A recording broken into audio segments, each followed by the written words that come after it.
Alright guys, welcome back, and in this video I actually want to show you guys something real cool.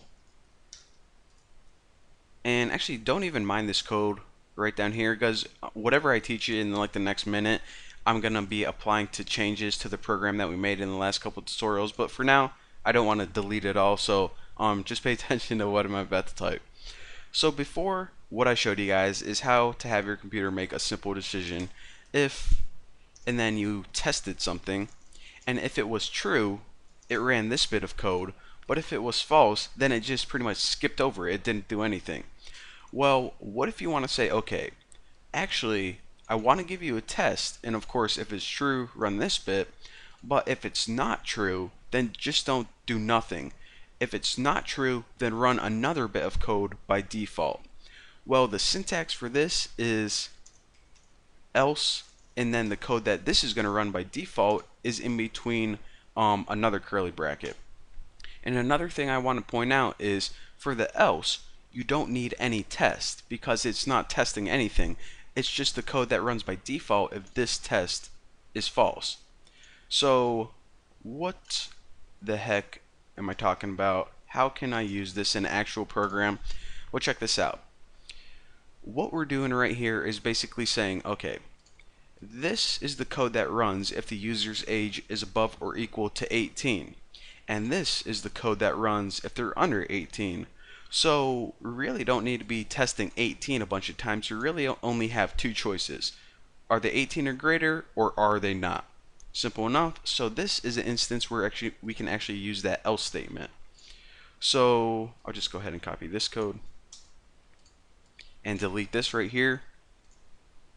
So what we can do now is whenever this if gets done, right after it, type else and add two brackets and put that code right in there. So this is basically saying right now is, okay, is the user's age 18 or greater? If it is, run this bit of code. Else, that must mean that they're not 18 or greater, run this bit of code. So now we can run this, and it says, how old are you? Of course, I'm only 12. Hit enter. What is your gender? I'm a male. And of course, nothing to see here. Now, another way that we can do this is we can actually use this else statement on male or female, because excuse me, that else statement is awesome whenever you have two decisions. So 18 or not 18. Male, female.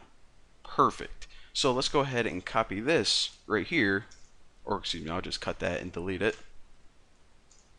So if they are a male, do this. Else, if they're not a male and that's false, well then they must be a female. So we can go ahead and type m'lady. So again, if they're not 18, then they must be under 18. Duh. If they're not a male, they have to be a female. Duh. So if the test is true, do this. If not, do this. Simple enough. So now we'll just go ahead and check for bugs one more time if I can move my frickin' window. And let's get to an old lady. So how old are you? Well, of course, I'm 541 and I'm a female, the oldest female in the universe. Hit enter. You may enter the website, or you may enter this website, m'lady. And of course, the path we took on that one is 18 and m'lady. Simple stuff, but you know, had to teach it to you guys. And like I said, this is the key concept to take away. The if-else statement is really good when you have two decisions, 18 or older, or excuse me, 18 and above or younger, male, female.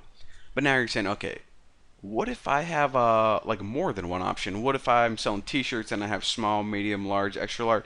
I can't just use if-else. That won't work. Or like, what if I'm making something for grades and it's like A, B, C, D? What the heck do I do then?